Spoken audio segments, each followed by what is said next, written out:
వెంకటేష్ వాస్తు ప్రేక్షకులకి నమస్కారం అండి. ఈరోజు ముషీరాబాద్ ఏరియాలో ఒక ఇండిపెండెంట్ హౌస్, నార్త్ ఫేసింగ్ హౌస్కి మనం వాస్తు చెప్పడానికి రావడం జరిగిందనమాట. హౌస్ ఓనర్ సార్ పేరు వచ్చి రాజు సార్ అనమాట. మెయిన్గా ఇక్కడ నన్ను ఎందుకు పిలిపించారంటే, యూట్యూబ్లో ఉన్న వీడియోస్ చూసి కొంచెం ఫైనాన్షియల్గాను, హెల్త్ పరంగాను చాలా స్ట్రగుల్ ఫేస్ చేస్తుండడం వల్ల నన్ను పిలిపించడం జరిగింది. అలాగే నేను వచ్చాను, ఇల్లంతా చెక్ చేశాను అనమాట. మొత్తం కంప్లీట్గా పిన్ టు పిన్ చెక్ చేశాను. ఆ ప్రాబ్లమ్స్ వల్ల కూడా ఈ వాస్తు మిస్టేక్ల ద్వారా ఏమేమి ప్రాబ్లమ్స్ వస్తాయి కూడా నేను ఆల్రెడీ చెప్పడం జరిగింది.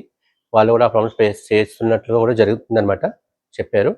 సో ఈ వెంకటేష్ వాస్తు అనేది విన్న తర్వాత, వాళ్ళకి ఎక్స్ప్లెయిన్ చేసిన తర్వాత, సార్కి వెంకటేష్ వాస్తు అంటే ఏమనిపించింది, ఎలా అర్థమైంది అనేది కూడా సార్ కూడా ఒక 2 ముక్కలు మాట్లాడతారు. సార్ రాజు సార్ మాట్లాడతారండి. నేనండి రాజా అండి, హైదరాబాద్లో ఉంటాను. గత ఈ ఇద్దరు ఫేమస్ వాస్తు వాళ్ళకు చూపించాను, మాకు ఎలాంటి సర్టిఫికేట్ కాలేదు. తర్వాత వెంకటేష్ ఈ సార్ది వీడియో చూశాను 4-5 సార్లు, కొద్దిగా మంచిగా అనిపించింది. దానివల్ల మేము ఇంటికి పిలిపించాము. పిలిపించిన తర్వాత ఆయన కోన ప్రతి ఒక్కటి, ప్రతి మూల చూసేసి ఆ ప్రాబ్లం తీసి చూపించాడు. అంటే మేజర్గా చూపించకుండా చిన్నగా చూపించాడు. మేజర్ ప్రాబ్లం ఏమి లేకుండా దాన్ని ఇలా సర్దుకోవాలా, ఏ విధంగా చేసుకోవాలా, ఎంత టైం పడుతుంది, టైంతో సహా చెప్తున్నాడు. మాకు చాలా మంచిగా అనిపించింది. ఇంతకుముందుకు ఇద్దరు వచ్చారు. ఇద్దరు వచ్చిన తర్వాత వాళ్ళు ఏం చెప్పలేదు, జస్ట్ చూశారు, ఇది చేంజ్ చేసుకో అని చెప్పారు. కానీ సారు ఎక్కువ సమయం తీసుకొని ప్రతి ఒక్కటి, ప్రతి మూలలో ఏ విధంగా ఎక్కడ ప్రాబ్లం ఉంది, అసలు దీనివల్ల ప్రాబ్లం వస్తుంది, ఏ విధంగా ప్రాబ్లం వస్తుంది, అసలు ఈ ఇంటికి అసలు ప్రాబ్లం ఏముంది అని చెప్పేసి ప్రతి మూల చూసేసి అది అబ్జర్వేషన్ చేసి సారు ఏం లేదు, చిన్న చిన్న మార్పులు చేసుకుంటే సరిపోతాయని చెప్పారు. మేజర్గా అయితే ఏం చెప్పలేదు. ఇల్లు ప్రకారంగా బాగానే ఉందని చెప్పారు. ఈ గతంలో వాళ్ళు ఇల్లు చూసిన తర్వాత ఈ ఇల్లు అసలు మొత్తం అమ్మేసుకోమని చెప్పారు. సార్ రాగానే ఇల్లు బ్రహ్మాండంగా ఉందని చెప్పారు. దీనివల్ల మీరు డెవలప్మెంట్ కూడా అవుతారు, ఎలాంటి ఏం ప్రాబ్లం లేదని చెప్పారు. ఇంకొక అతను వచ్చేసేసి మొత్తం గ్రిల్ వేసుకోమని చెప్పారు. ఈసారి గ్రిల్ కూడా అవసరం లేదని చెప్పారు. బయట ఒక చెట్టు కూడా ఉన్నది, ఆ చెట్టు కూడా ఇమీడియట్గా తీసేయమని చెప్పారు. దానివల్ల కూడా చెట్టు వల్ల ఏం ప్రాబ్లం లేదు, మీకు ఎలాంటి ప్రాబ్లం లేదని చెప్పాడు. చిన్న చిన్న మార్పులే చెప్పాడు సారు. చాలా బాగా అనిపించింది.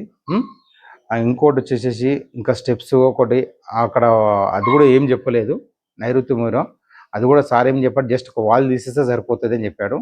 కంపౌండ్ హాల్ వచ్చేసేసి సైజెస్ వస్తుంటాయి, అంటే 3 ఫీట్లు 4 ఫీట్ల సైజెస్ ఉంటుంది. జస్ట్ దాంట్లో మార్పు చేసుకోమని చెప్పాడు. ఇంకా ఇలా మేజర్ వర్క్ అనేది ఏ విధంగా చెప్పలేదు. దాన్ని ఏంటంటే 9 ఇంచులు 6 ఇంచుల గోడ ఉన్నది 9 ఇంచులు పెట్టుకోమని చెప్పాడు. అది పెట్టుకుంటే సరిపోతాయని చెప్పాడు. అప్పుడు మీకు ఈక్వల్గా ఉంటుంది, ఇమీడియట్గా మార్పు అన్నది వస్తుందని చెప్పాడు.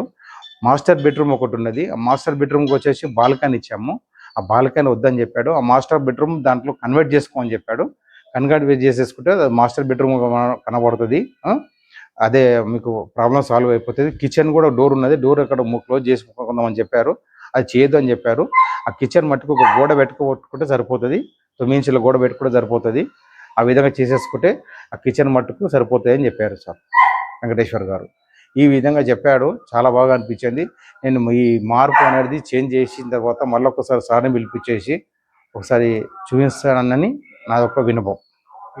రాజుగారు ఇల్లు మనకి చాలా ఇంపార్టెంట్ అండి. ఎందుకంటే నార్త్ ఫేసింగ్ ఇల్లు చాలా, మనం లక్ష్మీదేవి ముఖ అంటాం. యాక్చువల్గా డిగ్రీస్ కూడా 0 లేదు, అయినప్పటికీ కొంచెం డీవియేషన్ ఉంది. ఇలా డీవియేషన్ ఉన్నప్పుడు ఇల్లు అమ్మేయవలసినంత అవసరం లేదు. సో దీన్ని మార్పులు చేసుకున్న తర్వాత అతి త్వరలో వీళ్ళకి మంచి జరిగేలా 100% నేను మార్పులు చేయిస్తున్నాను. చేయించిన తర్వాత వీళ్ళకి మంచి జరుగుతుంది. వీళ్ళకి మంచి జరిగిన తర్వాత వీళ్ళ వీడియో కంపల్సరీగా Raju sir and Raju sir Mrs వాళ్ళ వైఫ్ మేడం గారు కూడా రివ్యూ ఇస్తారండి. అది కూడా నేను మీకు యూట్యూబ్లో అప్లోడ్ చేస్తాను. థ్యాంక్ యూ సో మచ్ అండి.